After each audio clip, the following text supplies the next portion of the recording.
আসসালামু আলাইকুম। যারা লক্ষ্মীপুর, রায়পুর, রাখালিয়ার আছেন, ভিডিওটা বেশি বেশি করে শেয়ার করবেন। কিছু গুরুত্বপূর্ণ কথা। বিএনপি সরকার বর্তমানে খাল খননের একটা পরিকল্পনা নিছে। তা আমাদের রাখালিয়া বাজার, যেটা রায়পুরের ভিতরেও পড়ছে, আবার কিছুটা লক্ষ্মীপুরের ভিতরেও পড়ছে। মানে রায়পুর, লক্ষ্মীপুর, এখানে মাঝামাঝি যে খালটা আছে রাখালিয়া বাজারের দিক দিয়ে, এই খালটা ময়লা ফালায় এদিক দিয়ে একবারে পুরো ভরাট করে ফেলাইছে। আপনার একটু বৃষ্টি হইলে, আগে দেখতাম সারা 24 ঘন্টা বৃষ্টি হইলেও এই যে 3 নং ইউনিয়ন, 4 নং ইউনিয়ন এদিকে পানি উঠতো না। এখন হালকা একটু বৃষ্টি হইলে এদিকে পানি উঠে যায়। সমস্যা কি, এদিকে পানিটা এখন বর্তমানে নামতে পারে না। আপনি এই যে লক্ষ্মীপুর 4 নং ইউনিয়নের থেকে 3 নং ইউনিয়ন দিকে যাইতে যে আপনার ব্রিজটা আছে, যে মানে আমরা আঞ্চলিক ভাষা যে বলি হোলটা আছে, ওইটার উপরে দাঁড়াইলে দেখবেন হাতের ডাইন সাইডে বাম সাইডে ময়লা ফালাই পুরা খালটা ভরাট করে ফেলাইছে।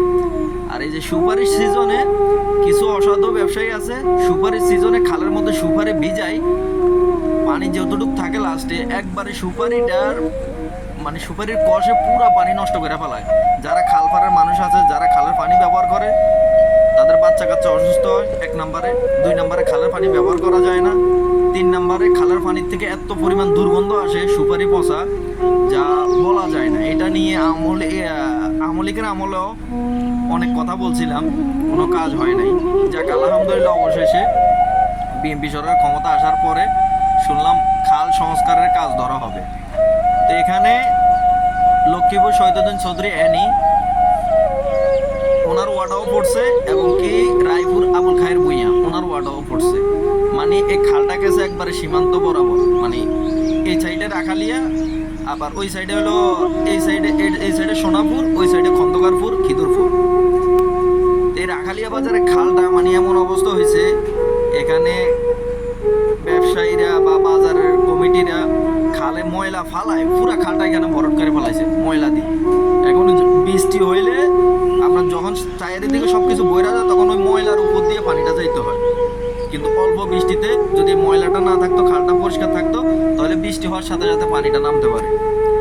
এবং কি যারা সুপারি ভিজায়, শেষ লাস্টে যে কটুক পানি থাকে, ওইটা সুপারি ভিজায়, সুপারি আলাদা নষ্ট করে ফেলে।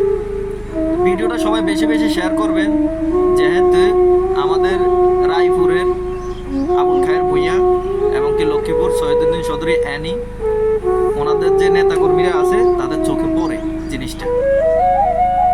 এটা আমাদের দায়িত্ব, কেননা যারা এই কাজগুলা করে তাদের কোনো সমস্যা নেই, তাদের স্বার্থ তারা উদ্ধার করে নিতেছে। কিন্তু আমরা সাধারণ মানুষ যারা, বা যারা আমরা খাল পাড়ে বাড়িঘর আছে বসবাস করি, আমাদের ভোগান্তিটা বেশি হয়।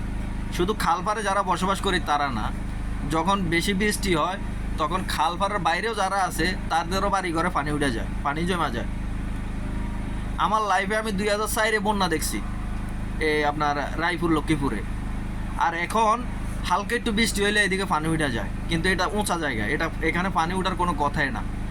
এখানে খালটা, এরপরে খালের মধ্যে অনেক অনেক জায়গায় এই যে চরের দিকে যাইতে, আপনার এই রায়পুরের ভিতরে চরের দিকে যাইতে আপনার এখান দিয়ে অনেকগুলো গড়া, মানে যে গড়া পানি আটকে রাখে, গড়া হত্তর, এগুলা দিয়ে পানি আটকে রাখে, এগুলারও অপসারণ করতে হইব। এবং কি এই যে রাখালিয়া বাজারের এই দিক দিয়ে ময়লা ফালার বন্ধ করতে হইবে, এবং কি এই খালটা এই সাইড দিয়ে পরিষ্কার করতে হইব। এইটা একবার জরুরি। যারা এই যে বর্তমানে 3 নং ওয়ার্ড, 4 নং ওয়ার্ডের দায়িত্বশীল আছেন, তাদের এই পদক্ষেপটা নেওয়াটা খুবই জরুরি।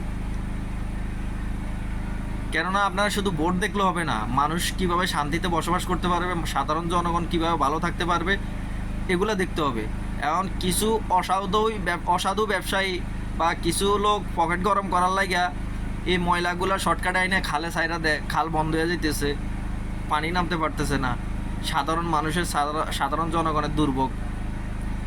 এই জিনিসটা বেশি বেশি করে শেয়ার করবেন। যাক আলহামদুলিল্লাহ, আমার সাথে অনেকের সাথে অ্যাড আছে, তারাও ভিডিওটা দেখবেন। দয়া করি এটা একটা পদক্ষেপ নেবেন। আর যারা রাখালিয়া, রায়পুর, লক্ষ্মীপুরের আছেন, তারাও ভিডিওটা শেয়ার করবেন, অনুরোধ।